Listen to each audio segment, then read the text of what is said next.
Well, hello, and welcome to the Spa Marketing Made Easy podcast. I'm Daniela, and boy, do I have an interview for you today. So I have a group of friends. They're all entrepreneurs, and we meet once a month to talk business. This is online because these are people that are all over the world. Now, I love this group. I'm so happy that we found each other. And a few calls ago, Amber was sharing an update. She's the guest on today's episode, and she was sharing a story with us about this email situation that happened to her company. And if I'm being real, you guys, if this happened to me, I would literally have no idea where to even start.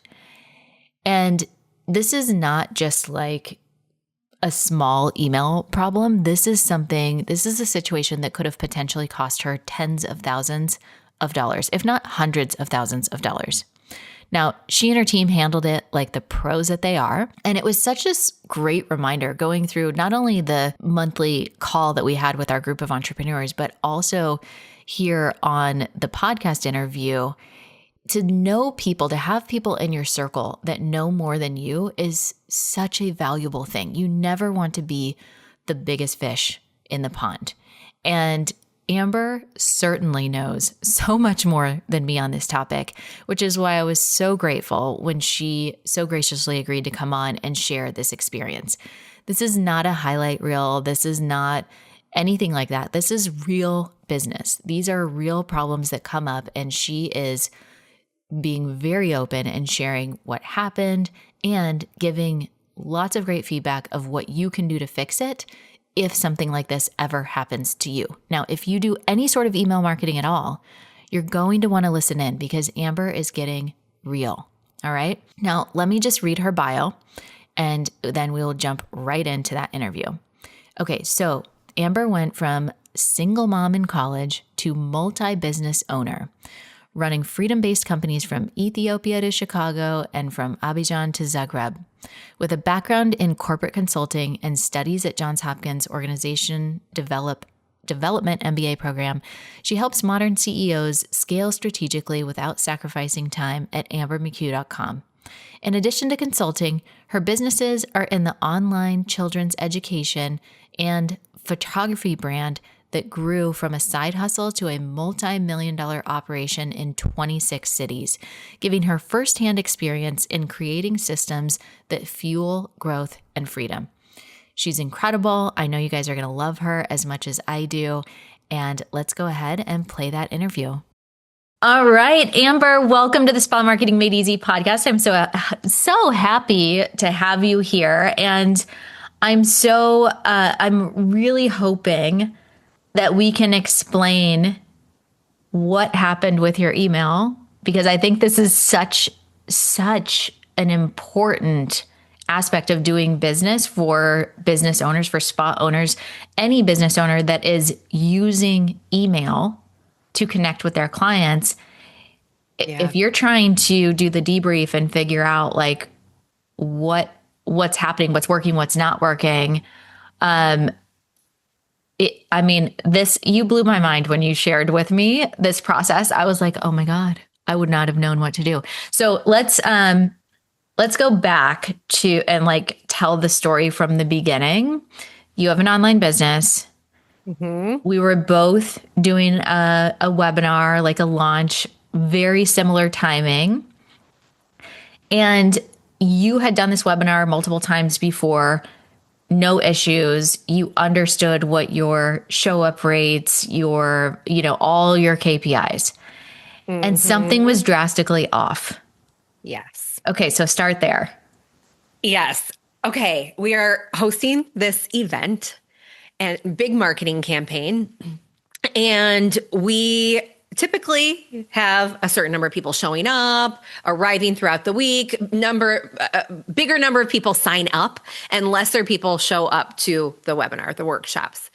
And we're noticing it, we're kind of watching it. But then at the end of the week, people are saying, it's over? The event's over? I signed up for the event. I didn't get any of the emails. So we already had like this intuitive hit, like something is off. But then when people said we didn't get the emails, we're like, so are they responding to you or are they posting on your social? Like, how are you hearing this? Yes, great question. A couple people emailed, like, I signed up for this event. I thought it was this week. What's happening?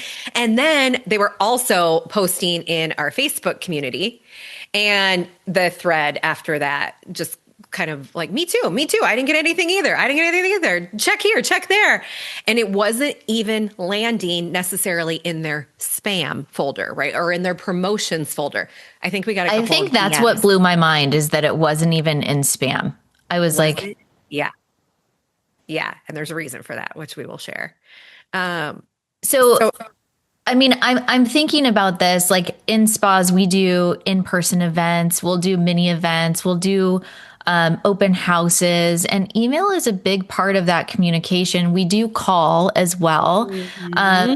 But I mean, the thought process of investing so much time and so much money to host an event, and if your people are not getting the communication, yeah. then They raise their hand and say, I want to come, but then you don't remind them. You don't tell them, oh, it's happening now. and that also like doesn't look good on you from a, like, you obviously did what you were supposed to do, but from their perspective, like, they're hey, like, what's going on here? What's happening? Yeah. You know? So, okay. So you're seeing in the group, you're seeing this thread that's going through, like, I didn't get any emails, what's happening. Yeah. So where does your mind go? Well, it's interesting. My team saw these messages coming in first, and they immediately started investigating because I was delivering a workshop as like the big flurry starts. It's happening. And they told me they investigated everything, and they told me about an hour later, we have a problem. We know what's happening.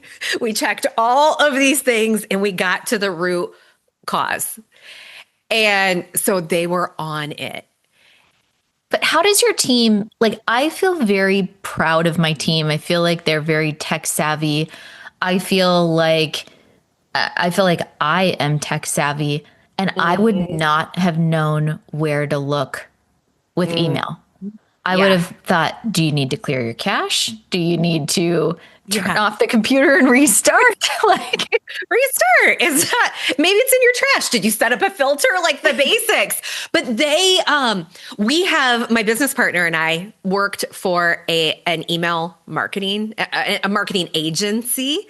So I had done a lot of consulting on email strategy, email marketing, and we partnered and collaborated on a lot of things around this as well. So this really, the foundation of this came out of my corporate background. But running an online business, we kind of always had an eye on that and have been watching it ever since. But for just the normal small business owner, yeah. Like how what do they do? Like, what are the steps? What were the things that you guys looked at? Let's get into that. Yeah, I'm going to break it down. I'm going to try and keep this so simple. And honestly, there are a couple of things that I don't even understand. So I'll tell you when I hit those points. But first up, clean email list. So if you are emailing people who aren't responding, they haven't opened an email in 6 months, a year, 2 years, 3 years. I see you, those people with the 20,000 emails on your red bubble. Come on. And that is not helping you. So emailing people that are just letting their inbox fill up, you do not want to keep emailing them. And this, we knew this was not our problem because our email, we do not send emails to people who do not open over time. Because what that does is that it tells the email service providers, the Gmails, the Yahoos, the Hotmails of the world, hey, they're not opening your email. They don't want it.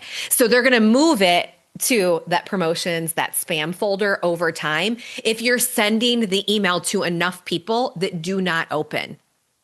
So we use a software called Zero Bounce, and we do this once a year. Are you familiar with that software? I'm not that one specifically, but I'm familiar with software that checks this for you and it helps clean your list. Yeah. So it goes through once a year. It removes any of the bots. It removes any like emails that are bouncing or anything like that. And it's really inexpensive. Yeah. to go through, and we do it once a year. And the first time that we did it, I mean, it was like thousands of emails that we got rid of. So like your heart sinks a little bit. So sad. Yeah, but it's like, you know what? If those are not real people, or if they're not, wanting to hear or be in relationship with us, that's fine. Bless and release. Bless and release. Different season. People move. Yeah. Okay. So this is number one. Clean that list. Clean list.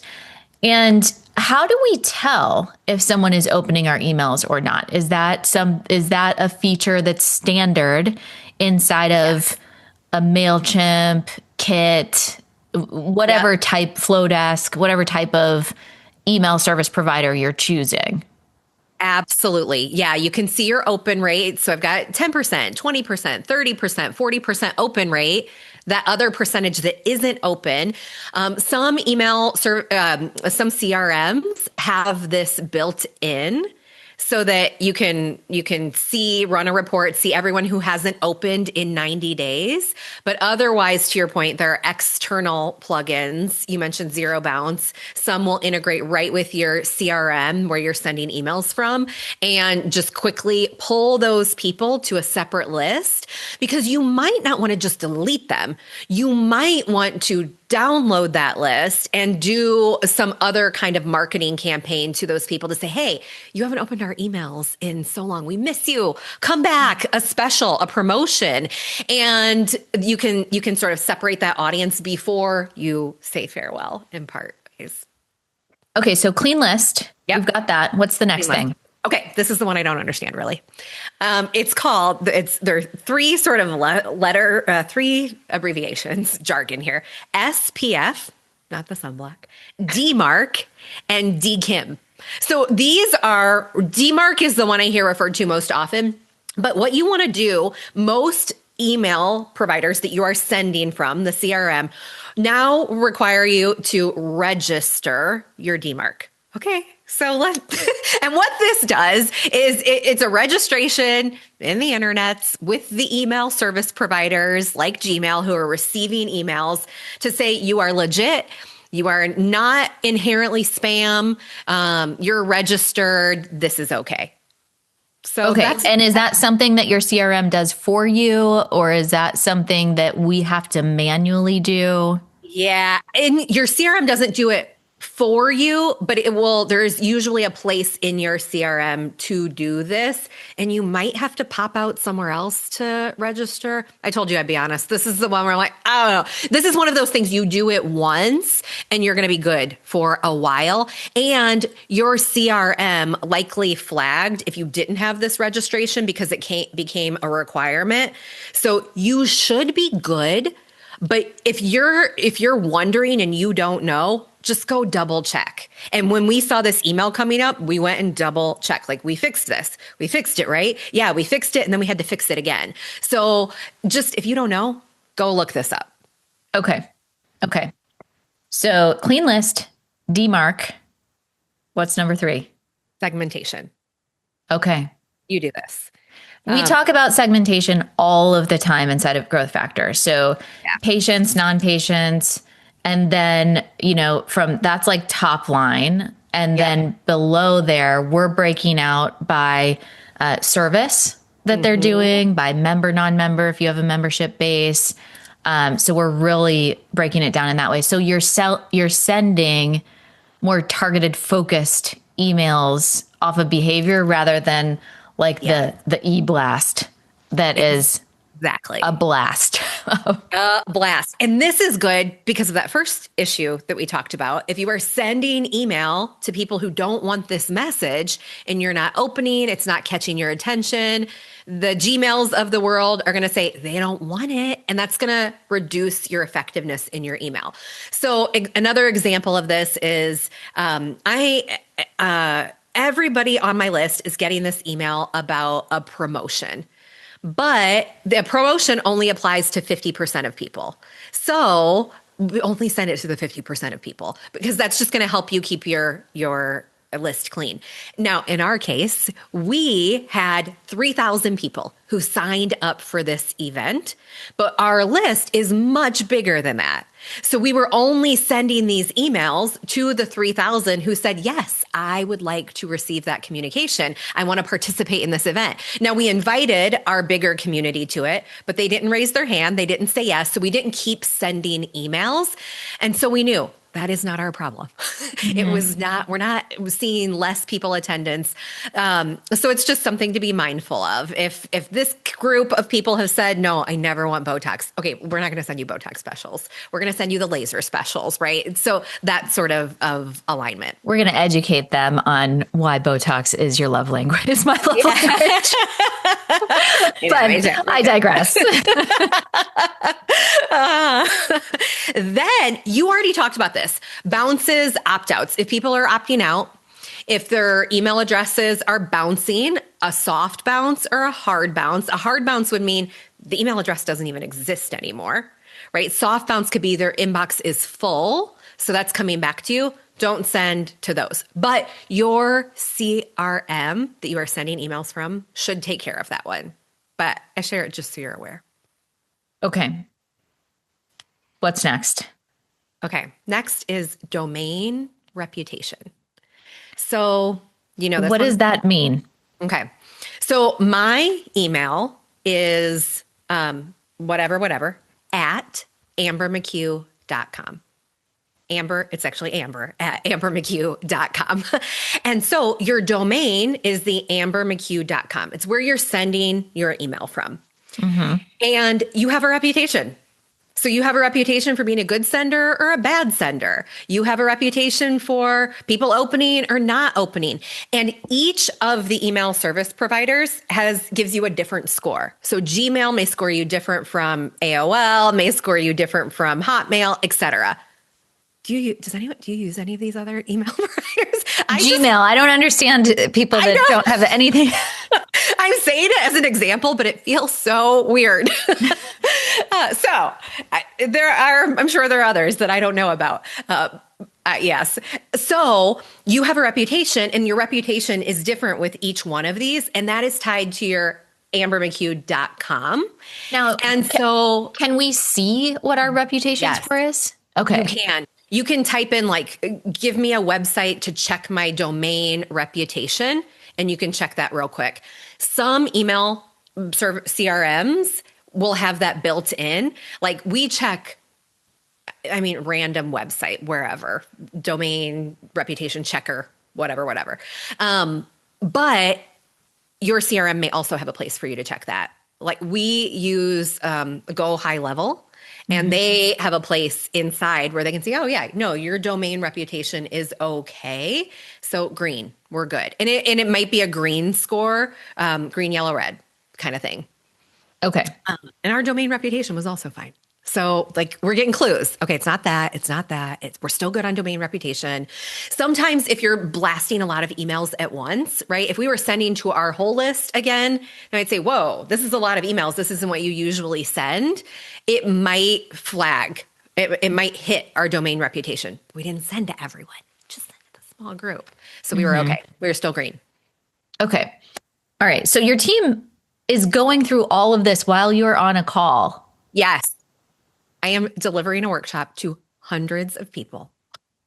And there were hundreds. They're looking up the DMARC, your domain reputation.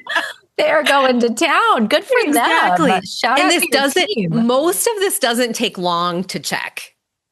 Well, but still, they knew what to check. Exactly. Yeah. Okay. And you definitely want to know. Proactive idea. So are we getting closer to the actual problem? We're getting closer. We got two more things. Okay. Spammy subject lines. That'll move you out. What determines a spammy subject line? Yeah.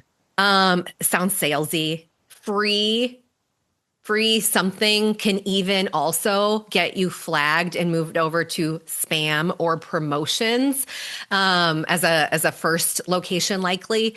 And there are also so many checkers for this too. So is my subject line spammy? Google it, search it up, chat it up, and you'll find something to check that also. And we didn't have that problem. We checked those before. I guess that would also be for a lot of our people are using custom GPTs to create their emails on the first draft. And so they're putting in like you could put in the prompt of make sure that the subject line is not spammy according to, yeah. Yeah. According to guidelines. And sometimes Claude, ChatGPT will come up with something that's kind of spammy, and then you ask them and they're like, oh yeah, you're right. Maybe we should change that. So you can just pressure test it and pressure test it in an external tool. Okay. So spammy headlines. And then are we like drum roll at the thing? Drum roll. And this one, we're like, So the big issue is it's an issue for all of us, really, or for most of us. And when we are sending emails through a CRM, you are likely sending an email from a shared IP address. So let's say you live and the IP address structure is a little bit weird. It's like 199.777.832. So I live in Silver Spring, Maryland. You live in Silver Spring, Maryland, and you're sending mail from Silver Spring, Maryland, but so are other people. Mm-hmm. So if Silver Spring, Maryland became known for sending all sorts of spam, or email service providers were like, hey, that email that comes from Silver Spring, Maryland, it always looks a little fishy. You might be sending emails that are not fishy at all, but your neighbor is, and your other neighbor, and then the person across the street. And we're like, you're making me look bad, everybody. What you're saying is this is all your neighbor's fault. Yeah, I'm blaming the neighbor. But, when we look at all those other things, we're okay. We're not okay. When it falls down to that, if your neighbor is not checking this whole list that we just looked at, you're all sending email from Silver Spring, Maryland. You're all sending email from the same IP address. And if one person is like blasting spam, if one person, even if they get hacked, they might not even do it intentionally. They might get hacked. Or if one person doesn't maintain their domain reputation, it's going to bring the whole IP address down. So are you using, like, what if you use a VPN or something like that? Doesn't matter? Doesn't matter. Because you can put a VPN on, but you are still in Silver Spring, Maryland. You cannot hide this fact in this scenario. And what happens is it's not tied to your computer and your physical location. It is coming from your CRM. So our house scenario doesn't quite work because you're not sending email from your house. You're sending email through your CRM, who actually kicks it out for you. So our CRMs have us on these shared email addresses or shared IP addresses. And what should be happening is they should be regularly monitoring them. And here's what happened. We got down to the IP address. And we're like, oh, check this. Our IP address was blacklisted. So what does that mean? And how do you even find that out? And then how do you fix it? You put it in a checker, another checker online, all sorts of free checkers on this. And then there'll be options to get it fixed and upgrade, et cetera. But I think it's like whitelistchecker.com because you want to make sure you are not blacklisted. So check my IP address and make sure I am not blacklisted, or check the health of my IP address. And so you pop that in there and you find out, oh, you're good. Again, it might be a green, red, yellow, green. It might be, if you're blacklisted, for us, it was like a big sad red X. And we're like, oh, well, that's not good. What do we do? And I only knew this and know this because when I was working in corporate on big accounts, we would monitor the health of all of these things. And so we got to this point, we're like, okay, that is not us. We're on a shared IP address. We've got to go back to our CRM. And they should be monitoring. And if something gets blacklisted, they should change the IP address. Or if there's someone on the block who is sending a lot of spam, hey, you're making us all look bad on this IP address. You got to stop that. So they should be reviewing it and checking this regularly. So you could probably ask your CRM about this, your MailChimp, your Flowdesk, et cetera, and they should have a protocol in place for this. And maybe we just got caught in this window of, oh, shoot, like, and they were in the process of catching it and changing it. After we discovered this, we of course reached out like, you missed this. We need to get this updated. And of course they did. And is there how else can you protect against this? Do I have to share my IP address? So I'm already thinking like, how would I build this into, so in our, we have systems that we do for like spa CEOs. And there's the things that you do daily, the things that you do weekly, the things you do monthly, quarterly, biannually, and annually. And I feel like there's a couple things that would maybe be biannual and a couple things that would be annual of just even like reviewing, is this correct? Yeah. Is this, so for those of you in Growth Factor, if you have your CEO routines boards, I would be adding this right now of clicking on that and adding, checking the zero bounce. Like, I don't know exactly what all of these things are called, but we'll do a recap of them, and I would get them added in there on a regular basis, because I would so much rather be like proactive in a situation like this than be forced into a situation where you have to like be reactive and solve the problem. Exactly. Right? Because 100%. I mean, I know you had like hundreds of people that didn't get the email. And then, yes, you did another webinar to accommodate, but like, how many people did you lose from that? I know. Like, yeah, you never know. You never know. And that was not something that was your fault. It was not something that, like you were not sending spammy messages. It was just, thankfully you knew how to fix it and didn't just continue down that path and be like, what in the world is happening? I know, because we beat ourselves up like, oh, it's not working. What did I do? What did we? No, it was pretty clear, especially when people said, I'm not even getting these emails. I checked my spam. I checked my, everywhere promotions. I checked my trash, because what happens when you're blacklisted is that Gmail isn't even letting that go through. It's not, you cannot pass this threshold at all if your IP address is blacklisted. So it's one of those things that most people were getting our emails, and then all of a sudden they weren't. And it's this whole conversation. What it's bringing up for me is like, so I talk with so many spa owners who are upset or nervous when someone unsubscribes. And I'm like, no, that's like the best thing that can happen. If it's someone who does not want your service or does not want to be in relationship with you, the most gracious thing they can do is unsubscribe. And it's like, bless and release, move on. Because it sounds like if they're just staying on and not opening the emails and letting them clutter up, it's actually hurting your business longer term. Yep. Absolutely. I mean, there's a reframe right there. Yeah. And I mean, there are so many reasons why people unsubscribe. We move so much that all the time, like, oh, that was great. I still follow some accounts on Instagram. Like, I really could let you go. I can't yet. I'm just hanging out. I'm not necessarily helping, but I'm just hanging on. So what did you learn from this? Like in this process of going through, like did you update your pre-launch systems? Did you put any, like, what were the, like, when you went through the debrief of this whole situation with your team, obviously you're praising them for like, oh my gosh. I mean, shout out to the team. We figured it out. Oh, okay. Still don't like it. Yes. We all felt it together. Yeah. That's entrepreneurship though. I mean, like there's your job as an entrepreneur is to put out fire after fire after fire. That's what it is. And so by doing that, like, but I'm just curious, like how I always find, I'm like, yeah, we put out a fire and then we figure out how to not make it repeatable. Yeah. And that's where the systems aspect comes in.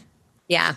So we had checks on all of these things in place. And really the IP address was sort of the lingering one. So all of those other things, yeah, we know, we're checking, we're good, we're good, we're good. We're watching it all the time.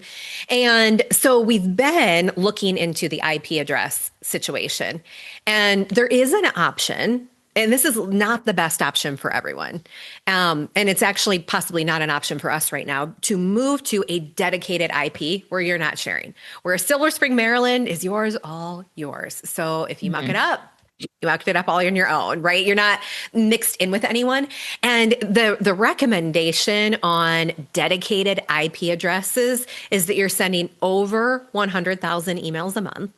And there are some other things with that. You have, and some other responsibilities that come with that. You've got to warm it up. You can't, got to make sure you're not sending the spam and the cold and all of those other things that we talked through. So we're looking now. Do we qualify? Does that work for us? Does it not work for us? Does it make sense? Does it not? Because if you're not giving enough information to the ESP, the Gmails of the world, your dedicated IP address might not work either. So they need enough information to sort of score you and assess you. And so that is our next step. And if we can't move to a dedicated IP address, or it doesn't make sense to, we are also going back to be like, how are we going to fix this yellow? Because this week we looked again, we checked our IP address because of client wrote in and said, hey, your email went funny again. I'm like, oh no. And honestly, you can send emails, right? Send emails to another email account that you have, right? A separate Gmail account, not the one where you're always watching and opening your own email, but a separate one where you can kind of test where did that go and check it. But a client caught it before us. And we're like, oh man. So we opened it back up. We are yellow again. We're not red. We're not green. We're yellow, which means, okay, you're just a little bit more on alert, and we don't want to be on alert. Right. I mean, that's it, when you're doing an online business or any business for that matter, there's so many digital components to it. I'm thinking of spas that have e-com stores. I'm thinking of like online booking, confirmation for those things. Oh, love this. I mean, your email is the link. Yeah. If this goes down, someone doesn't get their confirmation that they just booked. So it's not on their calendar. They don't show up. Yeah. Yep. Oh my goodness. Okay. Well, I am so grateful to you. As I said before, when you shared that in our mastermind call, I was like, oh my God. I was like, man, I've been doing this for 12 years. I thought I knew something, and I had no idea. That was like a brand new world for me. So I knew immediately. I was like, okay, I've got to share this with our listeners. I've got to get that. Like, that was something that just blew my mind. So I appreciate you being so open and sharing with such generosity. Can you share where our listeners can find you and follow you if they want to keep in touch? Absolutely. I would love to connect. I'm on Instagram at Amber McCue, same place on YouTube, and my website's ambermccue.com. So easy. Love it. Thank you so, so much. And we will catch you all in the next episode.